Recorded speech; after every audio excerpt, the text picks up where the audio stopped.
Hayi abajiji abafuni ukuzwa mfethu, azolova mfethu, buka manje. Imali sizodliwa abameli, imali ngabe iyahlukaniswa kuyingane nabantu of interest kuyena. Ey'ngobolova mfethu, mawuthi abenze baya-procrastinate, athi ngizokwenza. Buka manje, ngabe kuvela nje kungena kwi-PPMO app yakhe, nangu babethi yabona-ke imali yami yepension ufuna kwenziwe 1, 2, 3 ngomlomo wakhe mfethu. Noma kuyiwe enkantolo kuvezwe khona lokho, khona izoshesha iphele. Otherwise hayi kusazohamba inkantolo. Bolova sothatha i-PPMO app yakho mfethu. Bolova yekelani ukwenza nje. Sharp. Sanibona mphakathi. Ukungalayishi iselfie yemizuzu emibili kulokho okumele kwenzeke uma ushona, kukhombisa ukungakhathaliseki ngomndeni nalaba abakuthandayo. Wonke umuntu, nanoma ubani onomakhalekhukhwini engakwazi ukwakha isiqeshana seselfie, besebenzise lawo makhono nobuchwepheshe ukunika amandla abathandekayo babo, abasele emhlabeni. Asikho isizathu sokungakwenzi lokhu ngaphandle kokuvilapha. Asikwenze manje.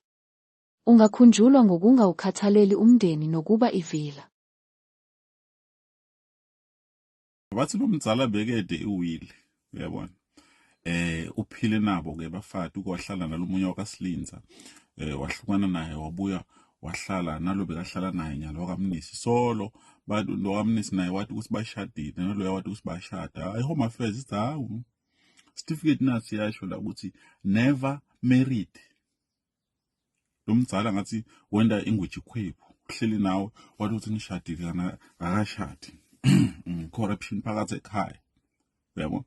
Sebangcwabe bathukile bonke. Hey, bonke nabo sebafuna ukuclaim demand. Bathi let's prove. Bathi lo uyagijima uthi hayi ambani kuGoogle, mina ngikhona iGoogle yasho ukuthi vela mina ngemkakhe. Bathi hey asiphili ngeGoogle la.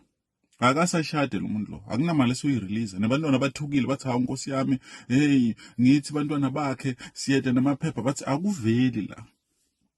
Akuveli la. Sebantwana nabo baphila bathukile. Bathi what if ufika sasekani manzini la namandla ndlovu bafika bathi hayi ngibaba wethu lo nibo lobothola le mali perhaps. Wow.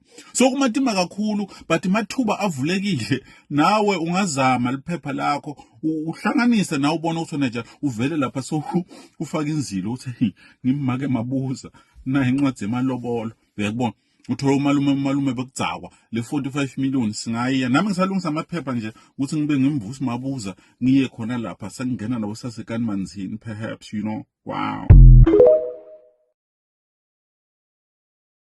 Sawubona ecosystem. Vumela lo nyaka kube unyaka ukuba ngumnikazi wedatha ulwazi lwakho. Nanku umbuzo ongathandeki futhi obucayi ukuhubuza. Uma ngishona ngife kusasa, kuzokwenzekani? Umbuzo akukhona ukuthi unekhava yomngcwabo noma ikhava yokuphila. Kodwa ingabe ngibavikele labo engibashiya ngemuva? Kuyoba khona umbukiso wesekisi phakathi koshade naye, umndeni, umlingani, izingane, abazali, indoda noma intombi yakho. Ngalokho okufanele kwenzeke ngawe. Kuzoba khona izimpikiswano zokuthi ungcwatshwa kuphi. Ukungcwatshwa noma ukushiswa. Njengoba ama-relationship, ubudlelwane bethu banamuhla kushinthe kakhulu, izinto zizoba zimbi uma zingahleliwe. Sifunda futhi sizwe ngokulwa okunjalo nsuku zonke. Asibe abanikazi bolwazi lwethu sikwazi ukushintsha lokhu. Isiqeshana esifushane esilayishwe kuhlelo lwakho lokusebenza lwe-ecosystem singavimba izimpikiswano eziningi nokulwa. Abazuzayo bakho bolwazi bazokwazi ukufinyelela isiqeshana sakho kumaselula abo. Bangadlala leso siqeshana nganoma yisiphi isikhathi abafuna ngaso, ukuze bonke abathintekayo bezwe ngomlomo wakho. Vikela abathandekayo bakho ekuxabaneni nasekucindezelekeni okungadingekile. Basakhalela ukufelwa nguwe.